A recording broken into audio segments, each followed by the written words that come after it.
Le Monde, c'est l'actualité nationale, internationale, le décryptage, l'éclairage, les décodeurs et j'en passe. C'est également un peu moins de 300 000 exemplaires vendus en moyenne par jour. Ce quotidien français de référence depuis 1944 ne cesse d'évoluer et de transformer ses différents formats de diffusion de l'information. Depuis 2011, le journal a commencé à faire de la vidéo sur Internet, mais selon une ligne éditoriale bien définie. On a commencé à faire de la vidéo au Monde en 2011. Avant ça, on faisait surtout des web documentaires. C'est quelque chose qu'on ne fait plus du tout, mais qui était très à la mode il y a une petite dizaine d'années. Et donc, depuis 2011, il y a un service vidéo au Monde. Ce service vidéo, au départ, il était tout petit. Il a grossi petit à petit.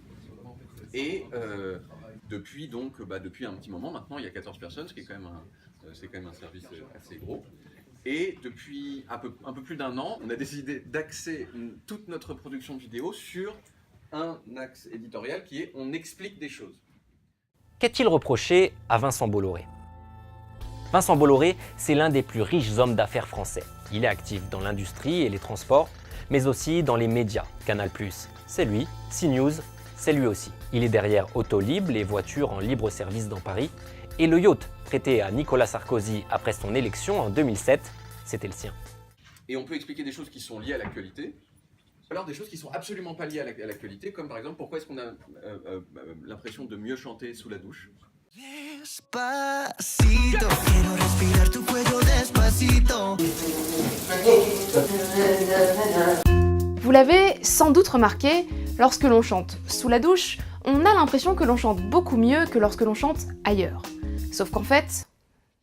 Voilà, on s'écarte un petit peu de l'actualité dans ces choses-là. Mais alors, pourquoi avoir changé de ligne éditoriale? Parce qu'on était dispersés, et surtout qu'on faisait aussi beaucoup de choses qui essayaient d'imiter la télévision.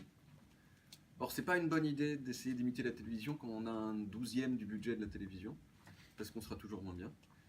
Donc on faisait beaucoup ces choses qui étaient des plateaux. On a un petit studio au 3e, un petit endroit où il y a marqué Le Monde derrière, et on avait des gens de chez nous, comme Marc, il a beaucoup fait d'ailleurs, qui recevaient des journalistes du Monde. Et quand on comparait ça à ce qui se faisait à la télévision en même temps, ça soutenait très mal la comparaison. Il y avait aussi le fait qu'on était un peu, je pense, à quelques moments... on a plutôt tendance à être une fonction de support, à un moment où genre, ah tiens, on a besoin d'images de ci, bah tiens, on va voir le service vidéo, ils vont pouvoir nous filmer des trucs.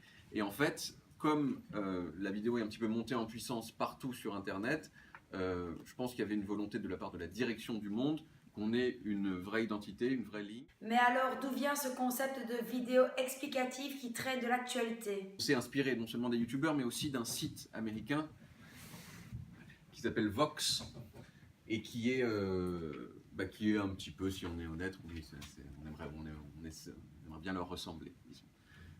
Et qui ont finalement exactement la même ligne que nous. On explique l'actualité. À l'heure actuelle, de plus en plus de journaux papier possèdent leur propre site web, ce qui est le cas notamment du Monde. Alors on pourrait se demander si au sein des rédactions, les différents formats communiquent entre eux. On discute tous ensemble. Moi, ça date d'avant mon arrivée, mais il y a un moment où la rédaction web et la rédaction du papier étaient séparées spatialement dans l'immeuble. Et là, aujourd'hui, tout le monde ne peut pas être au même étage, mais disons que le site web est mélangé est juste à côté du service politique, qui est un service principalement papier, et tout ça est beaucoup plus mélangé qu'avant. Tout à fait. Les différents pôles étant très proches au sein de la rédaction, est-ce qu'un journaliste de presse écrite qui se rend sur le terrain pour rédiger son papier peut-il rapporter des images pour le service vidéo? Ça n'arrive jamais. Je ne sais pas pourquoi ça n'arrive pas, mais en fait on a changé comme je vous dis, on a changé, c'est plutôt notre ligne éditoriale en fait. Maintenant on explique des choses, on fait que des vidéos pédagogiques. Or les journalistes qui vont sur le terrain, ils font vraiment du reportage pur. On pourrait imaginer que quelquefois il y ait quelque chose qu'on puisse faire en commun, mais c'est pas tout à fait, c'est pas la même activité. Il n'aurait absolument rien de plus que ce que nous donnent les agences. Et probablement ce serait même un peu moins, puisqu'en fait les agences c'est quand même des caméramans qui sont là avec leurs grosses caméras, qui font ça tout le temps. Je suis partie à la rencontre de Marc Bettinelli, le jeune journaliste qui travaille au service vidéo au journal Le Monde. Le Monde, c'est un journal qui traite d'actualité générale. et qui se définit par son exigence de crédibilité. C'est ça qui fait la réputation du journal, c'est cette crédibilité à laquelle il tient énormément, et donc il traite de sujets qui ont du sens pour la société. Son but, c'est d'expliquer la société contemporaine dans laquelle on vit, ce qui fait par exemple qu'on va très peu traiter de faits divers, mais on traite beaucoup plus de politique ou de géopolitique. D'ailleurs, c'est le titre du journal Le Monde.